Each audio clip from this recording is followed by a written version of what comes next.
Salve, amados irmãos e a amada igreja, com a graça e com a paz do Senhor Jesus. Amém.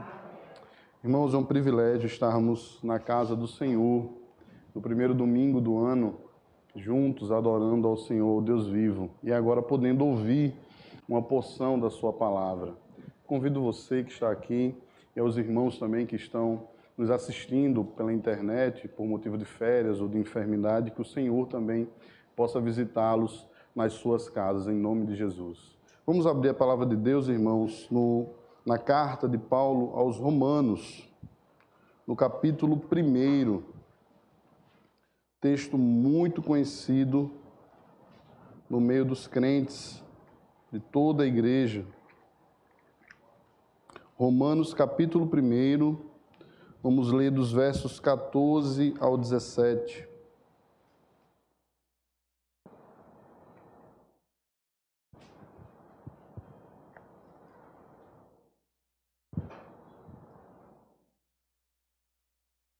Assim diz a palavra do Senhor. Pois sou devedor, tanto a gregos como a bárbaros, tanto a sábios como a ignorantes.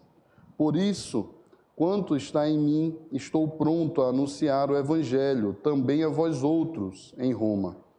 Pois não me envergonho do Evangelho, porque é o poder de Deus para a salvação de todo aquele que crê, primeiro do judeu e também do grego, visto que a justiça de Deus se revela no Evangelho de fé em fé, como está escrito, o justo viverá por fé. Vamos ter mais uma breve palavra de oração, meus irmãos. Ó Deus e Pai, nós te louvamos, Senhor, pela Tua palavra. Pedimos, Pai, humildemente, achegados no trono da Tua graça, que o Teu Espírito Santo possa nos iluminar, Senhor, a falar, Senhor, das grandezas do Teu Evangelho, as grandezas que esse texto traz, Pai, sobre a nossa salvação, sobre o destino eterno de todas as coisas, que possamos compreendê-la, Pai, para sermos edificados pela Tua palavra e o Teu nome ser glorificado por nossas vidas. Te oramos agradecidos, em nome do Senhor Jesus. Amém. Meus irmãos, o apóstolo Paulo aqui na sua carta aos Romanos, carta essa que pode-se falar do ápice das cartas paulinas, ele vem direcionado à igreja de Roma, voltando já da sua terceira viagem missionária. O apóstolo Paulo estava precisamente, pode-se dizer que na cidade de Coríntios, e lá ele resolveu escrever aos irmãos de Roma, pelo desejo que ele tinha de, após de subir a Jerusalém, de fazer alguma doação que ele ia fazer por lá aos pobres, também de estar com os irmãos em Roma, para junto desfrutar de um tempo com aqueles irmãos, pois é sabido, essa carta aos Romanos nos fala que Paulo conhecia alguns irmãos de Roma, mas ele não ainda tinha ido ao encontro daquela igreja, ele não era conhecido da igreja, portanto ele tinha o desejo de conhecê-los, de congregar também com eles, de falar a eles um pouco das grandezas do reino de Deus e dali daquela igreja ser um ponto onde ele pudesse seguir para a Espanha, a fim de pregar o evangelho ainda onde não fora anunciado, ou seja, na Espanha. Então o apóstolo Paulo, ele vem dando as suas credenciais nessa carta aos Romanos, explicando o desejo que ele tinha, não só de estar com os irmãos, mas de falar de uma grandeza muito grande do evangelho que foi revelado a ele através do Senhor Jesus Cristo. No capítulo 1, ele vem dizer a partir do verso 1, ele vem saudar os irmãos, falando o seguinte: Paulo, servo de Jesus Cristo, chamado para ser apóstolo, separado para o evangelho de Deus. O apóstolo Paulo vem dizer aqui que ele foi chamado pelo Senhor Jesus Cristo, separado pelo Senhor Jesus Cristo para ser apóstolo e para pregar o evangelho de Deus. Ele não vinha anunciar aquilo que fora algo novo, aquilo que fora que ainda não lhe fora revelado, algo cotidiano, não. Mas o apóstolo Paulo, ele foi chamado pelo Senhor Jesus Cristo para pregar as grandezas do reino de Deus. Ele, quando trata aqui, no versículo 17, que a justiça de Deus se revela no Evangelho de fé em fé, como está escrito, o justo viverá pela fé. O apóstolo Paulo está citando Abacuque. Um texto que já vem falar de fé no Antigo Testamento. O Antigo Testamento que fala acerca das grandezas de Deus. Então ele continua dando as suas credenciais no versículo 2, falando o qual foi por Deus outrora prometido, por intermédio dos seus profetas nas Sagradas Escrituras, justamente afirmando que o que ele está citando aqui no Antigo Testamento fora separado por Deus e se tratava já das Sagradas Escrituras.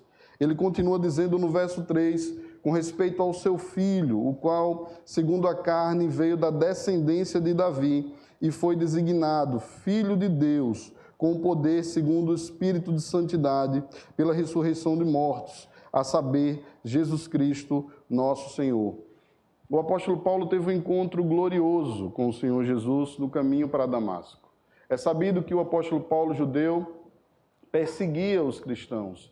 Ele tinha até certa autoridade por parte das autoridades de ir em busca dos cristãos, de persegui-los e de trazê-los preso e cativo.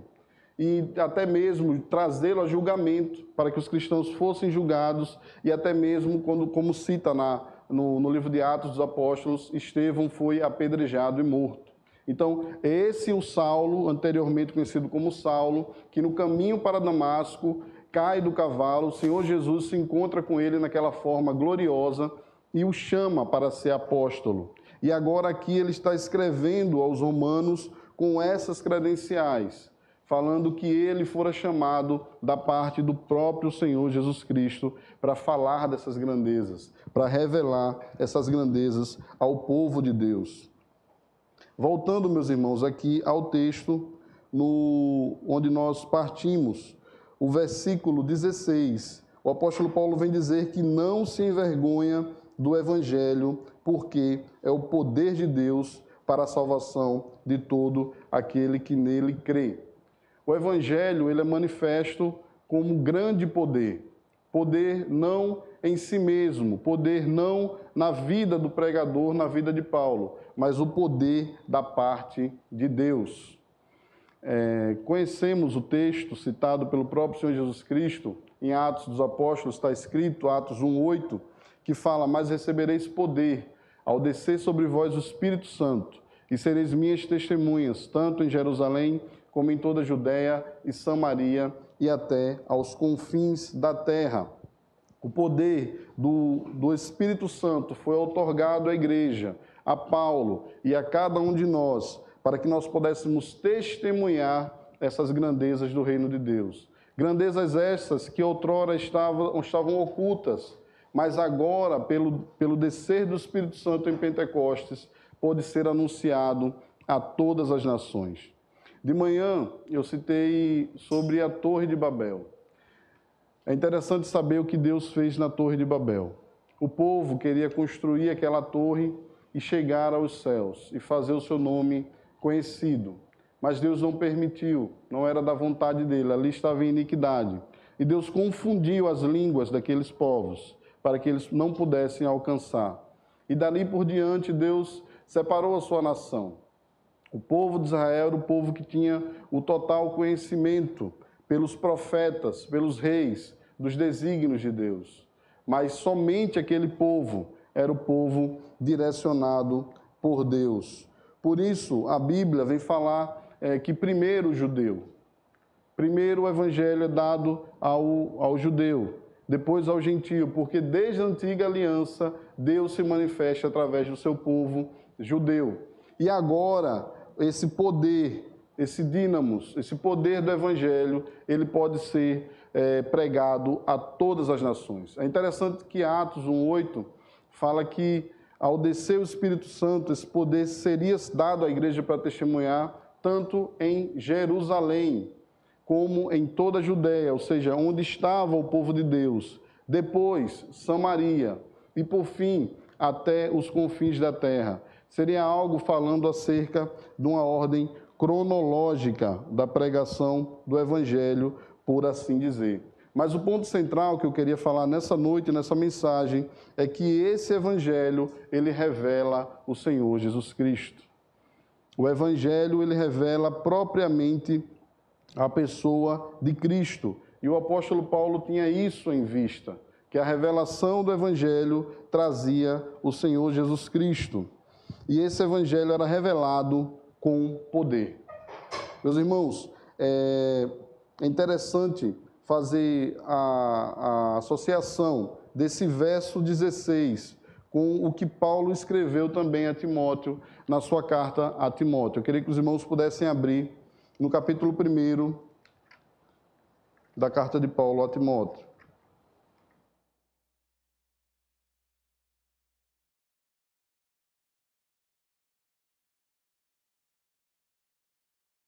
Segunda Timóteo, no capítulo 1, no verso 8. O apóstolo vem dizer justamente a mesma coisa. Capítulo 1 de segunda carta de Paulo a Timóteo. Não te envergonhes, portanto, do testemunho de nosso Senhor, nem do seu encarcerado, que sou eu. Pelo contrário, participa comigo dos sofrimentos a favor do Evangelho, segundo o poder de Deus. Mais uma vez, o apóstolo Paulo está aqui dizendo, reafirmando que não tinha motivo para se envergonhar do Evangelho. Nos tempos de hoje é notado que nós temos alguns tipos de crentes. Aqueles que se envergonham do Evangelho e aqueles que propriamente dito são a vergonha do Evangelho. Aqueles que se envergonham do Evangelho são aqueles crentes que na sociedade agem de forma oculta. É um elemento oculto, ele está na faculdade, ele está no trabalho, mas ninguém tem conhecimento de que ele é crente. Esses são os que se envergonham do Evangelho. E a vergonha do Evangelho, propriamente dita, é aqueles falsos cristãos que agem de forma errada no meio da sociedade, que agem de forma pecaminosa no meio da sociedade e vem trazer vergonha ao Evangelho. E o apóstolo Paulo aqui queria exortar, queridos, voltando à sua carta aos Romanos, aqueles irmãos que já estavam disputando entre os crentes judeus e os crentes gentios, as disputas que haviam internas na igreja, que a salvação, que o poder de Deus era para toda a igreja, e que toda a igreja receberia esse poder para testemunhar a outros a grandeza desse Evangelho. Então, em primeiro lugar, o Evangelho é poder de Deus. O Evangelho é poder de Deus. Poder para a salvação do gentio, do judeu, do grego, para a salvação de todas as raças, povos e nações. O Evangelho ele precisa ser anunciado de forma falada, de forma pregada. Não há como o homem ser salvo sem a instrumentalidade da pregação do Evangelho. O Evangelho precisa, de fato, ser anunciado às nações, de forma audível, de forma que se possa entender. Como ele fala aqui, que o Evangelho de Deus, o poder de Deus, é para a salvação de todo aquele que crê. No versículo 17, meus irmãos, ele continua falando, visto que a justiça de Deus se revela no Evangelho de fé em fé, como está escrito, o justo viverá pela fé. Na maneira de agir, na maneira de pensar, na maneira de fé sobre fé, é da forma como nós cremos no Senhor Jesus, como passamos a crer no Senhor Jesus, que vem revelar tão grande salvação. A entender que esse ato, ele parte somente do Senhor. Na carta de Paulo aos Efésios, no capítulo 2, ele vem falar o seguinte, obrigado, vem falar que ele nos deu vida, estando nós mortos.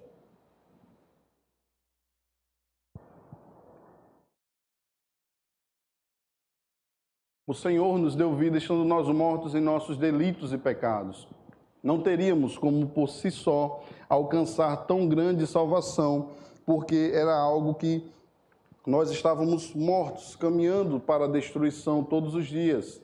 E o Senhor foi quem partiu com o plano de salvação, com o plano da redenção, pela pregação do Evangelho, para que chegasse até nós. Na carta aos Efésios, ainda no capítulo 12, verso 8, ele fala que pela graça sois salvos por meio de fé, e isso não vem de vós, é dom de Deus.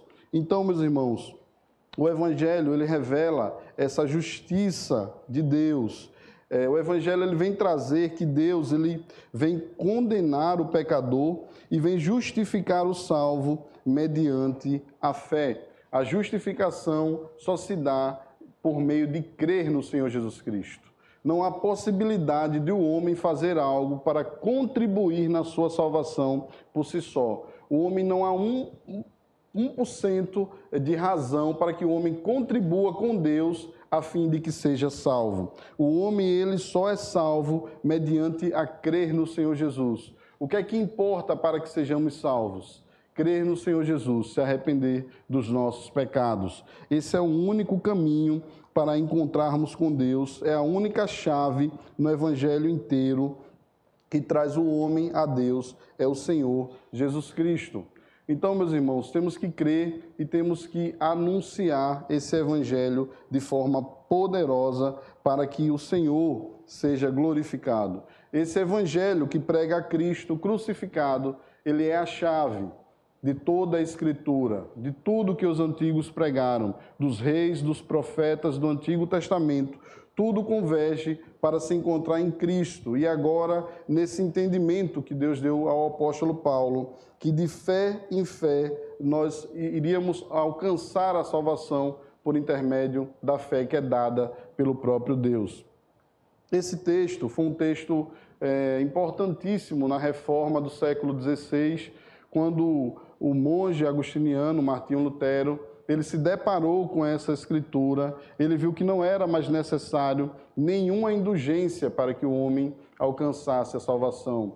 E por isso ele afixou as suas 95 teses na porta da Catedral de Wittenberg, para protestar contra aquelas indulgências, entendendo que o homem não precisava de nada para se justificar de Deus além de Cristo, além de crer no Senhor Jesus Cristo. Esse é o modo pelo qual nós possamos ser salvos. E é necessário, meus irmãos, ao receber tão grande salvação, testemunhar isso mundo afora, testemunhar a todas as nações. Nós não podemos reter essa palavra como sermos um mensageiro ou algo que recebemos emprestado para entregar a outrem e não fazer essa entrega. Nós estaríamos sendo criminosos ao receber uma porção do Evangelho e não testemunhar, e não entregar essa porção do Evangelho aos outros que precisam receber o Evangelho da salvação.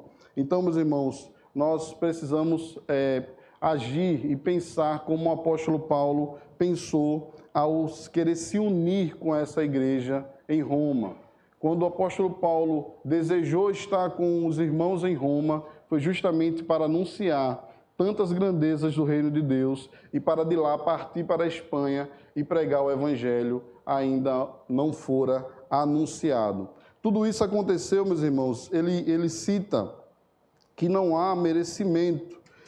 No capítulo 3 da carta aos Romanos, a partir do versículo 21, fala da justificação pela fé em Jesus Cristo. E o apóstolo Paulo continua falando aqui: mas agora sem lei se manifestou a justiça de Deus, testemunhada pela lei e pelos profetas, justiça de Deus mediante a fé em Jesus Cristo, para todos e sobre todos os que creem, porque não há distinção, pois todos pecaram e carecem da glória de Deus. Meus irmãos, desde o Éden, o homem caiu. Desde o Éden, ao comer da árvore que não era permitida, a Eva levar a Adão a comer do fruto proibido, o homem desobedeceu a Deus. E o interessante é que Adão, ao desobedecer a Deus, ele resolveu se esconder atrás da videira e se cobriu com algumas folhas da videira. E o Senhor, ele não deixou de visitar o jardim. Ele foi ao jardim ao encontro e perguntou: Adão, onde estás? O Senhor, ele sabia onde Adão estava, mas ele buscou por Adão. Por quê? Porque foi graça, foi meio de graça. Adão não podia fazer mais nada, a não ser a vergonha, o seu pecado, se esconder ali atrás da videira. Mas Deus, por sua graça, buscou Adão, deu vestes de justiça a Adão, apropriadamente vestes de cordeiro, já remetendo a Cristo, ao Cordeiro perfeito. E entender, meus irmãos, que toda a humanidade, a partir dali, estava perdida. Tanto judeus, como gregos, como gentios, como eu, como você, todos nós estávamos caminhando à morte, ao abismo da morte. Sem Cristo, nada poderia ser feito para se reconciliar novamente com Deus. O plano da redenção em Cristo Jesus foi um plano perfeito, a saber que a lei de Deus, estabelecida desde Moisés, o homem não poderia cumprir, o homem não era capaz de cumprir. E para que a ira de Deus fosse aplacada, Deus enviou o seu Filho, Jesus Cristo, aquele que veio, nascido de mulher, que se fez homem, que sofreu entre nós, no nosso meio, que foi traído por um dos seus discípulos, que foi negado por outro discípulo, que foi condenado sob o poder de Pôncio Pilatos, que foi até a cruz do Calvário, aspergiu seu sangue, morreu, e aquela morte de cruz, a morte mais terrível que se tinha na época, venceu a morte, tomou as chaves do inferno e ressuscitou, para que pudéssemos ter vida, para que o nosso casamento com o pecado estivesse desfeito. E agora, pela sua morte, quando nos deixou viúvos do pecado, por assim dizer, o apóstolo Paulo vem tratar disso no capítulo 7, e pela sua ressurreição, nos tomou uma nova aliança com Deus. E o povo de Deus tem se perpetuado por meio dessa aliança celebrada em Cristo, por sua graça, para todo sempre. Por meio daquela morte, daquela cruz, nós podemos ter reconciliados com Deus, podemos ter paz com Deus agora em Cristo Jesus. No capítulo 5, meus irmãos, de Romanos, eu queria que você acompanhasse.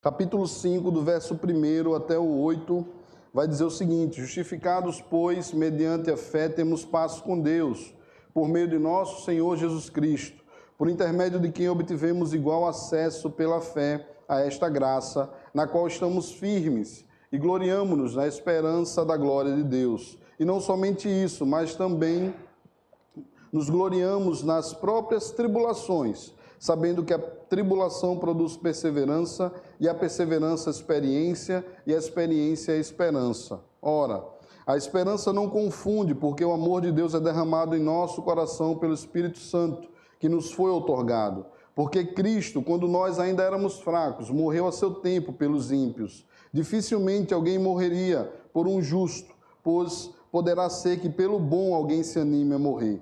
Mas Deus prova o seu próprio amor para conosco, pelo fato de ter Cristo morrido por nós, sendo nós ainda pecadores. Meu irmão, Jesus morreu por você, sendo você e eu ainda pecadores. Não havia nada de bom em nenhum de nós. Esse texto ele vem falar claramente que a justificação de Deus e a paz com Deus é somente mediante esse sacrifício perfeito e único do Senhor Jesus Cristo.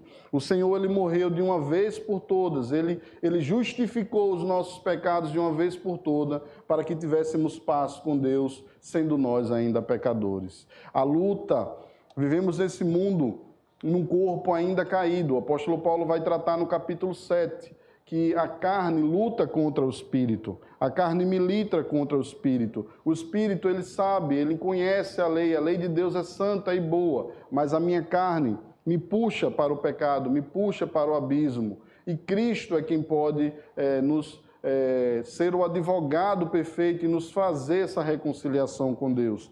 Meus irmãos, é interessante porque ele cita no capítulo 7 que o bem que ele quer fazer, ele não faz, mas o mal que ele não quer, ele acaba fazendo. Então, meus irmãos, onde podemos resolver toda essa questão de caminharmos com Deus, porque a igreja de Deus é santa, imaculada, de caminharmos em santidade, somente por intermédio de Cristo.